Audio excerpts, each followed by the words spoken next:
Antifa, short for anti-fascist. It's an umbrella term for a group that shows up at protests to confront neo-Nazis and white supremacists. They dress in all black, they wear masks, and they occasionally engage in violence. Wait. You're gonna try to defend Antifa, aren't you? Hold on, wait a minute. Let me get my drink first. Alright, go. The group's tactics and appearance have garnered them a lot of media attention over the past few months. But for a group that's getting so much airtime for being violent and dangerous, they're not causing that much havoc. Wait. I noticed you threw in some really nice things there. Things a lot of people could agree with, like fighting Nazis and white supremacists, because, well, who the hell doesn't want to do that? And then you mentioned the violence. By the way, occasionally is a little of an understatement. You mean regularly shitheels. They regularly commit acts of violence. But that aside, also, they kind of have a tendency to beat the shit out of reporters and people who are just Trump supporters, whites in general, but let's not hold that against them. And you go on to say they didn't cause that much havoc. Okay, here's a statement for you to wrap your tiny little brain around. I only committed a little bank robbery. I only murdered a little. I only raped a little. Here's the thing, dipshit. Burning down a neighborhood and beating people is still burning down a neighborhood and beating people. Even if you don't do it every day. Even if it's only what you do on the holidays. It's still fucking terrible and you still feel shitty for doing it. But anyway, I'm going to allow this very smug asshole to continue to try and defend a group that is so obviously violent that, well, even mainstream media had to finally call them out for it. But anyway, moving on. In Berkeley, where about 4,000 people showed up to protest a white supremacist rally, there were 100 Antifa, 9 injuries, and a total of 13 arrests. In Boston, where 40,000 protesters showed up, no major injuries, 33 arrests. In Portland, thousands of protesters at opposing rallies, no major injuries, 14 arrests. That might sound like a lot, but it's about the number of arrests you'd expect at a rowdy NFL. Now I know what you're doing. You're nitpicking examples to make it appear as if these group of people are anywhere near as bad as they actually are. Although there is a certain thing I can agree with you on, is the fact of the matter is that, yes, they seem to make up a smaller portion of protesters. But the thing is, they are notoriously violent, and they do have a tendency to cause damages, which, by the way, if you had any cursory knowledge of the internet at all, you'd be able to find relatively easily. But moving on, not necessarily moving on, but segueing in from that a little bit, I can agree with you that Charlottesville was absolutely horrible, and I can agree violence is wrong. But here's the thing, and bear with me here. Violence is wrong regardless of the banner you were doing it under. Beating the shit out of people of dissenting opinion is wrong regardless of how good you claim to be.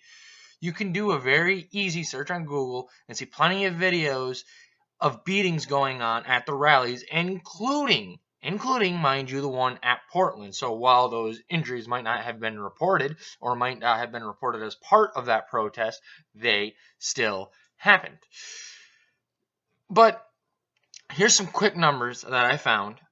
It took me about 2 minutes on Google. DC inaugural protest, 200 arrests. The Berkeley riot led to hundreds and thousands of dollars in damages. It was about 100,000. We'll say it for the sake of argument. Not just a little havoc, is it? And let's not get started on the G20 rally that happened over in Europe. Now, defending these assholes speaks volumes about who you are as a person and who Vox is as a quote-unquote news site. But, moving on from that, your comparison to an Antifa riot and a drunken brawl amongst dumb football fans, which, by the way, I don't agree with either, but, quite frankly, a bunch of drunk retards want to beat the shit out of each other, more power to them. However, it doesn't hold much merit to your arguments because a drunken assault is a bit different than burning down and targeting individuals with the intent to beat them based solely upon having a different political opinion than you.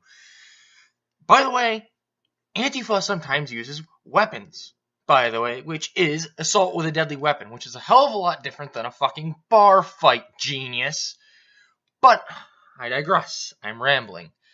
Please, you almighty wizard of mental gymnastics, do continue. To understand why the media focuses on outliers like Antifa, I talked to Doug McLeod. He's been studying the way the media covers protest movements for basically 30 years. Anti-war movements, anti-pornography movement, various civil rights movements, anarchist protests, abortion protests. Okay, don't brag. You're already in the video. The specific panic about Antifa might seem new, but McLeod says it's part of a much older media problem. Media coverage tends to gravitate towards dramatic video. So things like violence is prominently featured. The more radical-looking members of a protest attract the attention of the news media cameras. You can see the media's fixation on radical protesters in coverage of a lot of big protests. Yes, they have become such a part of protest footage due to their notoriety for violence and property damage. And well, yes, it may sound cruel and disgusting, but violence sells. And CNN, despite all their posturing about, well, quite frankly, how unbiased they are, we all know that they're liberal, and even the liberals constantly posture about how they don't care about money. It's all about dem ratings and dem dollar bills. But that being said, whether or not the media focuses on them doesn't change the things that they do or did. You're just muddying the waters in an attempt to make it seem like the media is intentionally making them look bad, while completely ignoring the fact that the media, much like you're doing now, have been writing them off with every excuse in the book. A saying comes to mind, unable to see the forest through the trees, though in yours and Vox's case, it's unwilling to see the forest through the trees. And there's no greater ignorance, no eviler of an ignorance, than willful ignorance.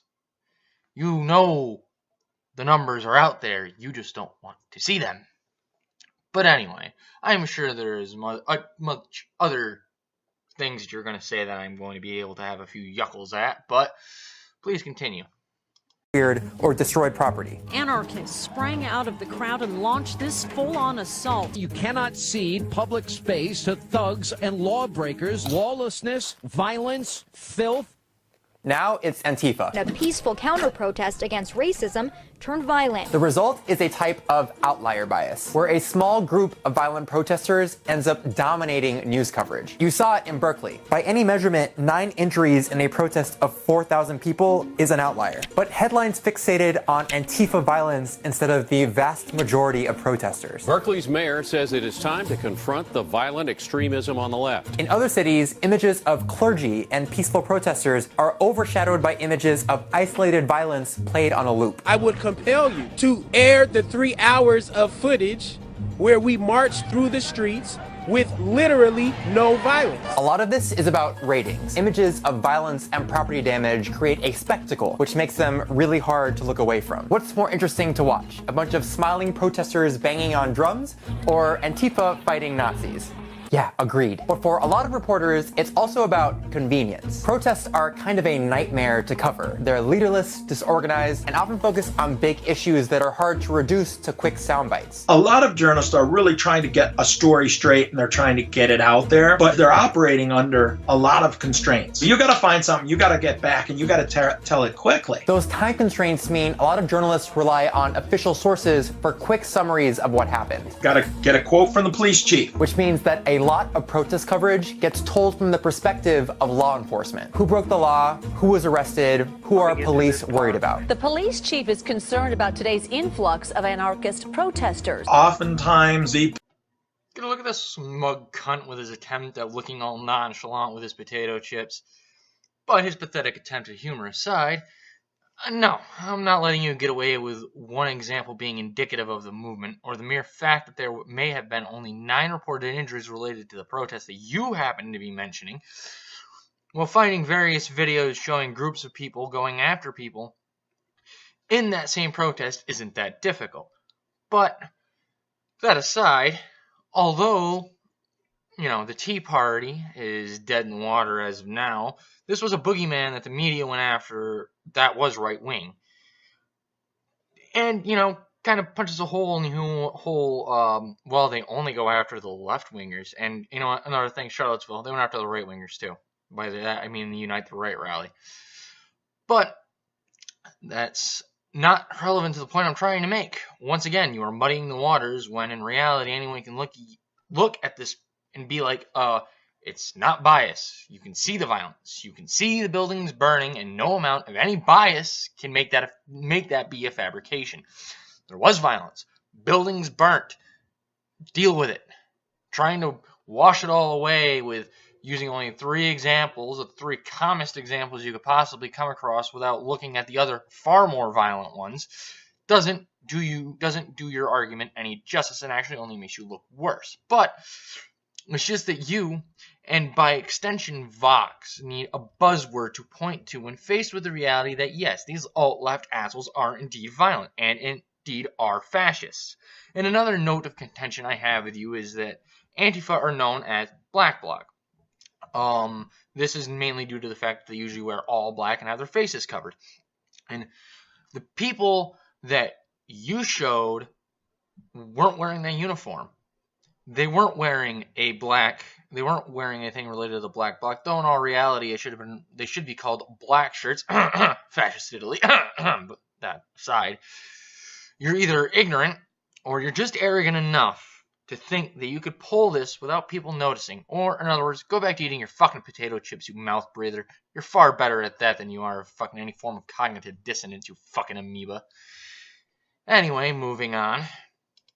And that will do it for this wonderful response video. This one was very fun to make. And quite frankly, this guy is a complete fucking idiot. And I don't think that anybody in the world actually believes what he's saying to be true. But I believe the more people that call Vox out on her horse crap, the better. So, with that being said, I will see you guys on Thursday with a wonderful, probably not so wonderful rant video, but we shall see.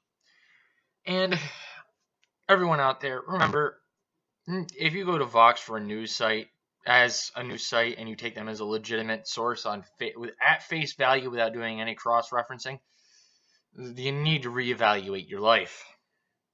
But I am well aware of the fact that people that are subscribing to me that are going to watch this probably already know that. But anyway, have a wonderful morning, afternoon, evening, and or night, and I will see you guys later.